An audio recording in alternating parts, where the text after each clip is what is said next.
Hello students, good morning. देखिए, कल जो लेक्चर हमने आपको दिया था वो था आपका एमॉर्फस और क्रिस्टलाइन सॉलिड्स पर, और उसमें दो तीन महत्वपूर्ण पॉइंट्स जो थे वो ये थे कि जो क्रिस्टलाइन सॉलिड्स होते हैं उनके पार्टिकल्स का जो अरेंजमेंट होता है वो रेगुलर अरेंजमेंट होता है और लॉन्ग रेंज ऑर्डर में होता है। मतलब दूर दूर तक एक जैसा पैटर्न देखने में नजर आता है, जबकि एमॉर्फस सॉलिड का जो अरेंजमेंट था वो रेगुलर अरेंजमेंट कुछ डिस्टेंस तक था, उसके बाद वो इरेगुलर हो जाता है। मतलब उसमें शॉर्ट रेंज ऑर्डर देखने को मिलती थी। दूसरी एक बहुत इंपॉर्टेंट प्रॉपर्टी बताई थी आइसोट्रॉपी, एनाइसोट्रॉपी, जिसके बारे में बताया था कि अगर कुछ फिजिकल प्रॉपर्टीज हर डायरेक्शन में एक जैसी हैं तो वो प्रॉपर्टीज को हम आइसो माने होता है सेम, ट्रॉपी मीन्स कुछ प्रॉपर्टीज, तो आइसोट्रॉपी का मतलब है सेम फिजिकल प्रॉपर्टीज। तो अगर हर डायरेक्शन में सेम फिजिकल प्रॉपर्टीज थी तो वो था आपका एमॉर्फस, और जिसकी हर डायरेक्शन में डिफरेंट प्रॉपर्टीज थी वो था क्रिस्टलाइन सॉलिड। और इसके हमने एग्जांपल्स भी बताए थे आपको क्रिस्टलाइन सॉलिड्स के और एमॉर्फस सॉलिड्स के, और बताया था कि जो क्रिस्टलाइन सॉलिड्स होते हैं वो ट्रू सॉलिड्स हैं। वास्तविक सॉलिड्स कौन से होते हैं? क्रिस्टलाइन सॉलिड जो है वो वास्तविक सॉलिड हैं, और जो एमॉर्फस सॉलिड हैं उनको हम स्यूडो सॉलिड्स बोलते थे। सुपर कूल लिक्विड भी कहा जाता था। आजकल आपकी पढ़ाई जो है वो कौन से फॉर्म में चलनी चाहिए? क्रिस्टलाइन। क्रिस्टलाइन का मतलब एक रेगुलर पैटर्न में आप पर डे चीजों को रिवाइज करेंगे, सिस्टमेटिकली पढ़ेंगे तो उसके रिजल्ट्स अच्छे आएंगे। एक दिन पढ़े, दो दिन पढ़े, उन्हें कि आज सैटरडे है आज नहीं पढ़ना है, चलिए कल देखेंगे, कल उन्हें संडे है आज संडे को छोड़ दो, परसों देखेंगे, तो ये कौन सा हो गया? एमॉर्फस फॉर्म हो गया। तो आप क्रिस्टलाइन नेचर में रहिए, एमॉर्फस नेचर में नहीं रहिए। चलिए, तो हम अब क्रिस्टलाइन नेचर में आप भी रहिए और क्रिस्टलाइन सॉलिड्स को हम आगे की तरफ बढ़ाते हैं। तो आज का जो टॉपिक है वो है different types of crystalline solids. जो ट्रू सॉलिड्स हैं क्रिस्टलाइन सॉलिड्स हैं, और इन क्रिस्टलाइन सॉलिड्स के डिफरेंट जो टाइप्स हैं वो क्या क्या हैं। तो आपको बता दें कि जो क्रिस्टलाइन सॉलिड हैं उनको मेनली 4 कैटेगरीज में डिवाइड किया गया है। सबसे पहले टाइप के जो क्रिस्टलाइन सॉलिड हैं आयनिक सॉलिड्स हैं, दूसरे टाइप के हैं मेटेलिक सॉलिड्स हैं, थर्ड टाइप के हैं कोवेलेंट सॉलिड्स, और फोर्थ टाइप के हैं मॉलिक्यूलर सॉलिड्स। हालांकि मॉलिक्यूलर सॉलिड्स को फिर से non polar molecular solids, polar molecular solids और हाइड्रोजन बॉन्डेड मॉलिक्यूलर सॉलिड्स में डिवाइड कर दिया गया है।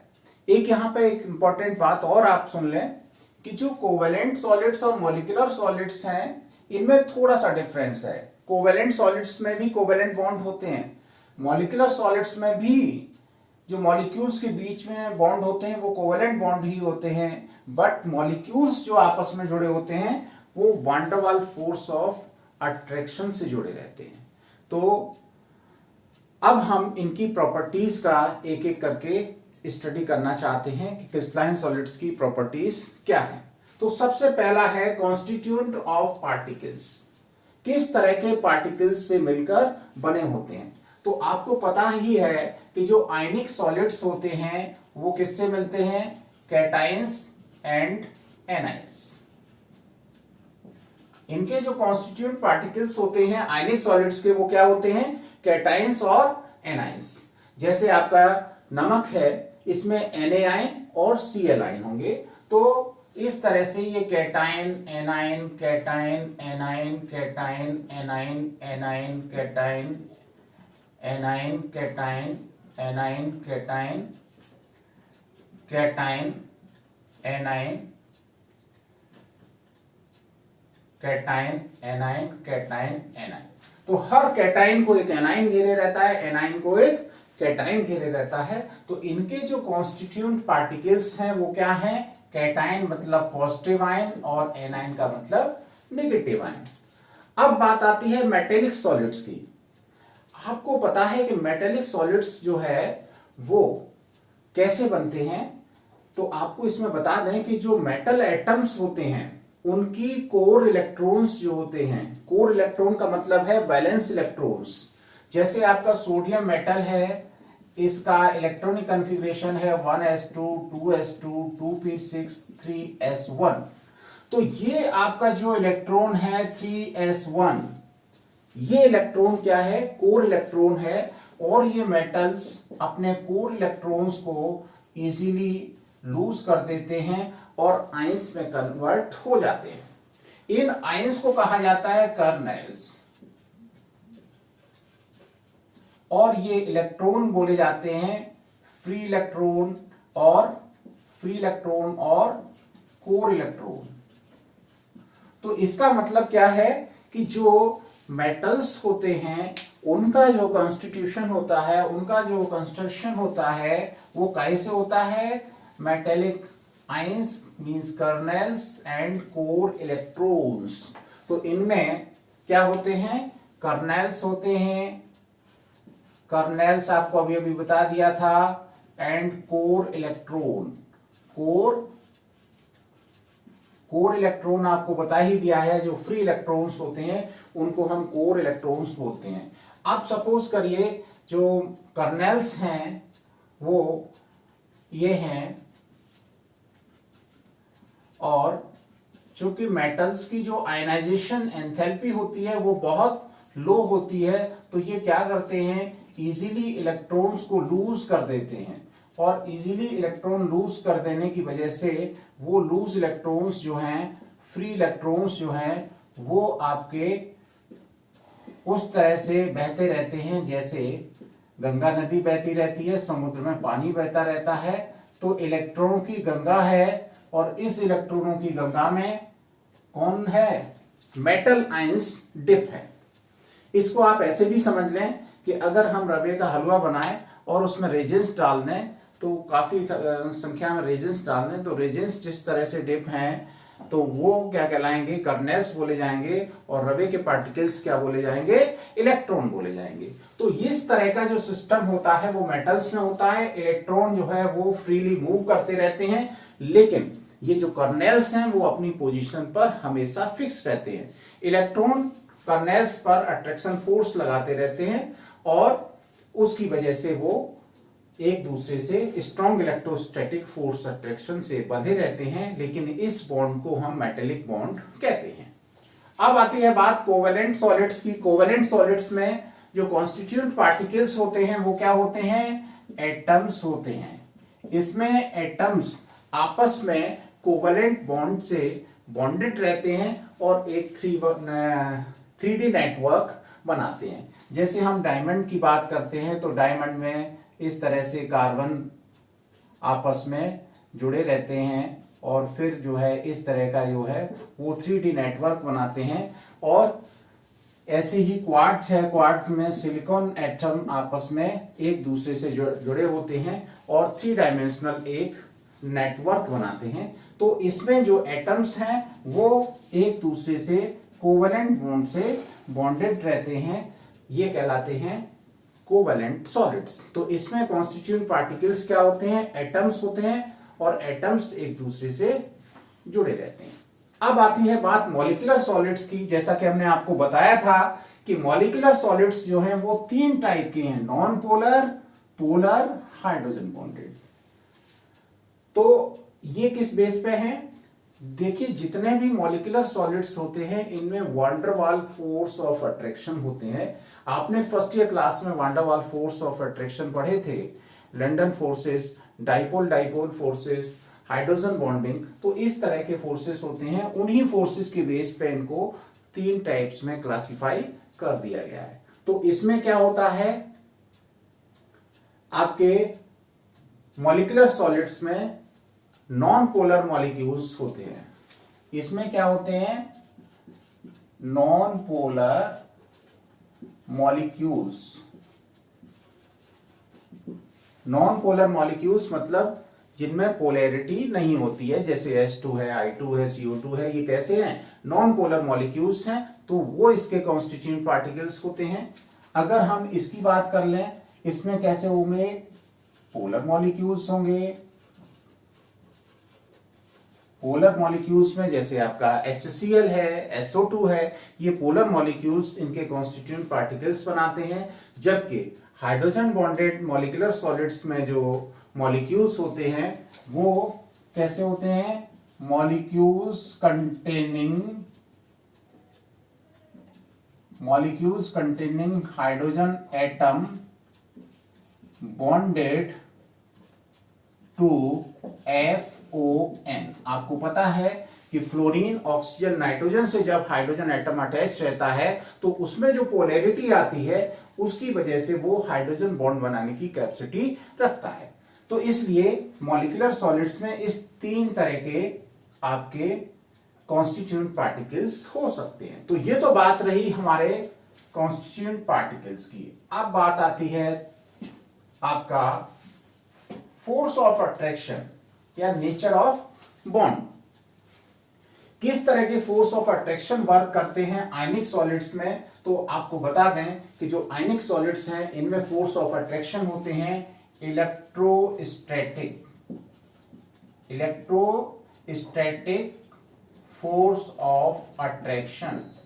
कौन सा? इलेक्ट्रोस्टैटिक फोर्स ऑफ अट्रैक्शन किनके बीच में? Between ions. और इस तरह के बॉन्ड को क्या कहेंगे हम? इस तरह के बॉन्ड को बोलेंगे आयनिक बॉन्ड। तो जो आपके आयनिक सॉलिड्स हैं उसमें कॉन्स्टिट्यूएंट पार्टिकल्स पॉजिटिव और नेगेटिव आयंस इनके बीच strong electrostatic force of attraction लगते हैं। इसमें क्या होता है, जो इलेक्ट्रॉन और कर्नेल्स हैं इनके बीच में क्या होती है? मेटेलिक बॉन्डिंग होती है। तो ये आपकी बॉन्डिंग है मेटेलिक बॉन्डिंग। किस किस के बीच? Between kernels and electrons. अब बात आती है कोवेलेंट सॉलिड्स की। तो कोवेलेंट सॉलिड्स में अभी अभी आपको बताया था कि कोवेलेंट बॉन्डिंग होती है, कोवेलेंट बॉन्ड बनता है, कोवेलेंट बॉन्ड बिटवीन एटम्स।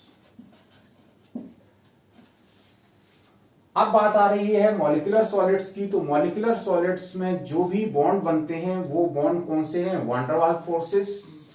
और ये वान डर वाल्स फोर्सेस इनके बीच में वान डर वाल्स फोर्स ऑफ अट्रैक्शन होता है। तो सबसे पहले हम नॉन पोलर में बोलें तो किस तरह के फोर्सेस होते हैं? इन फोर्सेस को लंदन फोर्सेस बोलते हैं। किस तरह के फोर्सेस होते हैं? London forces.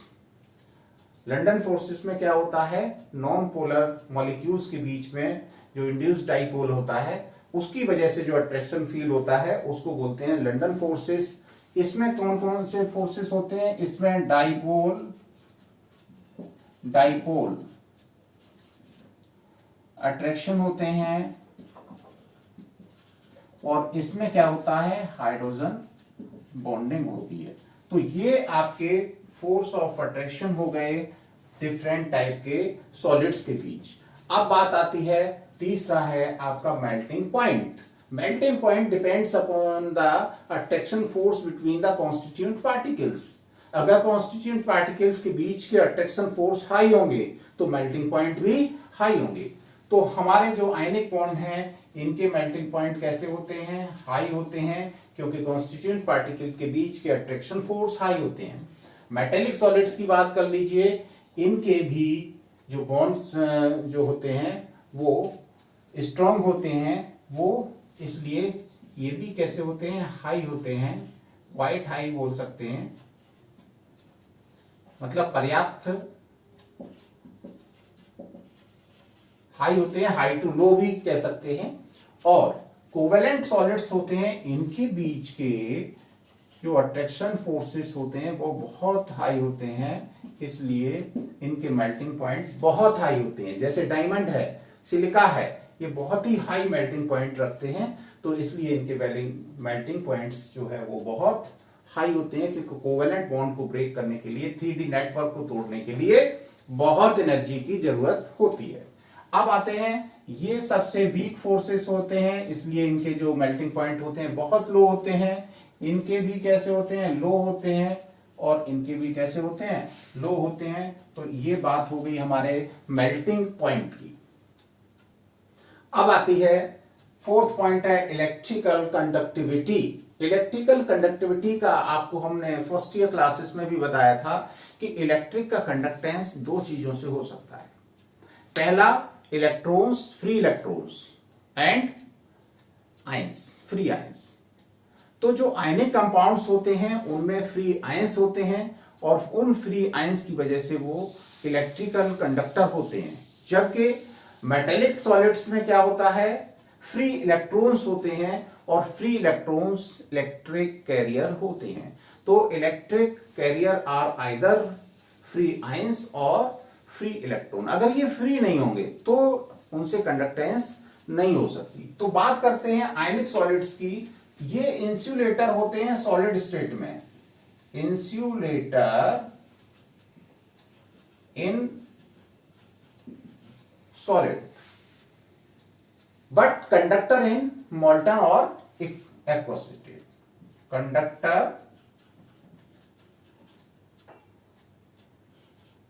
इन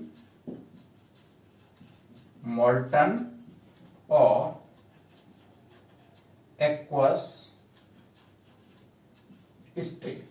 मतलब ये हुआ कि ये सॉलिड स्टेट में तो इसमें आयंस फ्री नहीं है, इसलिए इलेक्ट्रिक का कंडक्टेंस नहीं करेंगे। लेकिन अगर इनको मेल्ट कर देंगे या हम इनको एक्वस सॉल्यूशन में बदल लेंगे तो उसमें फ्री आयंस प्रोड्यूस हो जाएंगे, उसकी वजह से इलेक्ट्रिक का कंडक्टेंस हो सकता है। ये जो आपके मेटल्स होते हैं इनमें इलेक्ट्रॉन्स फ्री हमेशा रहते हैं, चाहे वो सॉलिड स्टेट में हो या मोल्टन स्टेट में हो। तो इस वजह से they are conductor in solid as well as in molten state। बात समझ गए होंगे कि आपकी जो मेटल्स हैं वो मोल्टन स्टेट में और सॉलिड स्टेट में दोनों में ही कंडक्टर है। ये क्या है, कोवेलेंट सॉलिड जो है वो इसमें इंसुलेटर होते हैं, क्योंकि ना तो फ्री आयंस होते हैं ना फ्री इलेक्ट्रॉन होते हैं। हालांकि आपको बता दें इसमें ग्रेफाइट जो है वो एक्सेप्शन है। ग्रेफाइट क्या है, एक्सेप्शनल केस है। ग्रेफाइट से जो कार्बन का एक इलेक्ट्रॉन जो है इसमें फ्री होता है और वो फ्री इलेक्ट्रॉन होने की वजह से इलेक्ट्रिक का कंडक्टेंस ग्रेफाइट कर सकता है। तो ग्रेफाइट कोवेलेंट सॉलिड है बट ये इंसुलेटर नहीं है। ये भी सारे क्या होते हैं, ये भी सारे इंसुलेटर होते हैं, मतलब इनसे इलेक्ट्रिक कंडक्टेंस नहीं हो सकता। तो ये तो बात हमारी हो गई किसकी, इलेक्ट्रिकल कंडक्टिविटी की। नेक्स्ट आपका आता है फिजिकल नेचर। फिजिकल नेचर क्या है इनकी, ये देखिए हार्ड होते हैं। फिजिकल नेचर अगर देखें तो हार्ड एंड ब्रिटल। ब्रिटल का मतलब भी जानते ही होंगे, अगर किसी सब्सटेंस पे चोट मारते हैं तो वो बिखर जाता है, ऐसे ब्रिटल सब्सटेंस बोले जाते हैं। तो आप समझ लीजिए कि जो आयनिक सॉलिड्स होते हैं उनमें क्या होता है कि जो strong electrostatic force of attraction लग रहे हैं वो कुछ डिस्टेंस तक ही इफेक्टिव होते हैं।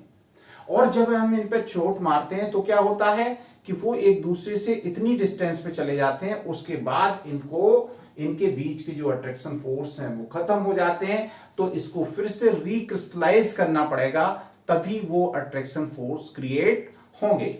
तो इसलिए ये कैसे होते हैं, हार्ड होते हैं, ब्रिटल होते हैं। लेकिन अगर हम मेटल्स की बात करें तो ये कैसी होती हैं, हार्ड एंड डक्टाइल। ये डक्टाइल नेचर जो है वो फ्री इलेक्ट्रॉन्स की वजह से है, क्योंकि फ्री इलेक्ट्रॉन में ये कर्नेल्स अपने को जब इन पे चोट मारी जाती है तो अपने को एडजस्ट कर लेते हैं, इसलिए इनमें डक्टाइल नेचर होती है। हार्ड तो है, स्ट्रॉन्ग फोर्सेस ऑफ अट्रैक्शन इसमें भी है, इसलिए हार्ड है। लेकिन डक्टाइल नेचर इस इलेक्ट्रॉन के मूवमेंट होने की वजह से होता है। इलेक्ट्रॉन अपने को एडजस्ट कर लेते हैं जब इन पे चोट मारी जाती है, इसीलिए इनको हम शीट्स में कन्वर्ट कर सकते हैं। इनकी बात करें तो ये वेरी हार्ड होते हैं, हालांकि इसमें भी ग्रेफाइट जो है वो एक्सेप्शन है। ग्रेफाइट जो है वो कैसा होता है, सॉफ्ट होता है। ग्रेफाइट की जब पेंसिल को कागज पर चलाते हैं तो उसका जो लेयर्स हैं वो उस पर लगी रह जाती हैं और वो बहुत ही सॉफ्ट होता है। ग्रेफाइट को आपको पता है कि मशीनों में भी लुब्रिकेंट के रूप में यूज किया जाता है। इसके बाद आते हैं ये मॉलिक्यूलर सॉलिड्स। ये जनरली कैसे होते हैं, सॉफ्ट होते हैं। मॉलिक्यूलर सॉलिड्स सॉफ्ट इसलिए होते हैं क्योंकि इनके बीच की जो बॉन्डिंग है वो बहुत ही ज्यादा स्ट्रोंग नहीं होती है। अब हम इन सभी के एग्जाम्पल्स के बारे में देख लें क्या क्या एग्जाम्पल हैं। इसमें हम ले सकते हैं NaCl, CuSO4, ZnS, CaF2, etc. These all are ionic compounds because these are constituted by opposite charged ions, means cations and anions. So these are examples of ionic solids. Next, in metallic solids, all metals, for example copper, iron, nickel, aluminium, silver, gold, etc. These are the example of metallic solids. And next are covalent solid. Covalent solid में हमने आपको बताया था diamond, quartz. आपको एक बात यहां पर बता दें कि जो सिलिका पार्टिकल्स हैं वो एक डेफिनेट अरेंजमेंट में होते हैं, तो वो क्वार्ट्ज का फॉर्मेशन करते हैं जो कि क्रिस्टलाइन सब्सटेंस है। और अगर यही इसको गलाने के बाद, इसको मेल्ट करने के बाद तेजी से कूल कर दें तो ये ग्लास में कन्वर्ट हो जाते हैं, जिसमें प्रॉपर क्रिस्टलाइजेशन नहीं होता है, प्रॉपर पार्टिकल्स का अरेंजमेंट नहीं हो पाता है और वो एमोर्फस सब्सटेंस में बदल जाता है। तो सिलिका आपका क्रिस्टलाइन सब्सटेंस है और सिलिका अगर हम उसका मेल्ट करने के बाद तेजी से उसको हम कूल कर दें तो वो ग्लास में कन्वर्ट हो जाती है, जो कि एमोर्फस सब्सटेंस हो जाता है। ऐसे ही आप देखिए संगमरमर जो है वो आपका कैसा है, क्रिस्टलाइन सब्सटेंस है, जबकि आपका चॉक जो है वो एमोर्फस सब्सटेंस है।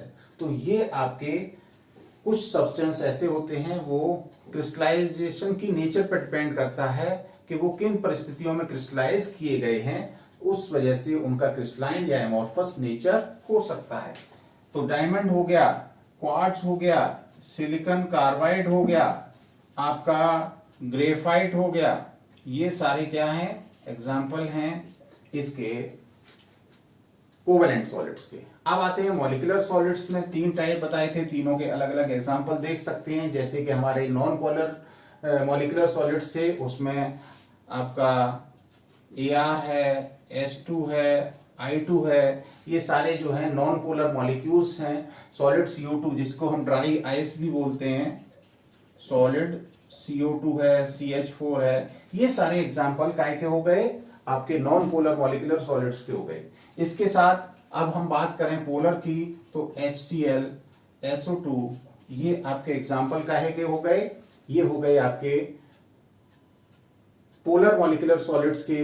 अब आती है बात हाइड्रोजन बॉन्डेड के, तो H2O, आइस, NH3, अमोनिया, ये आपके एग्जाम्पल काहे के हो गए, मॉलिक्यूलर सॉलिड्स के हो गए। तो ये सारे जो है आपका सभी तरह के सॉलिड्स और उनकी प्रॉपर्टीज हो गई। इस पे जो है क्वेश्चन बोर्ड में पूछे जाते हैं, तो जल्दी से आप इनको नोट कर लीजिए और या चाहे तो स्क्रीनशॉट ले लीजिए। Thank you.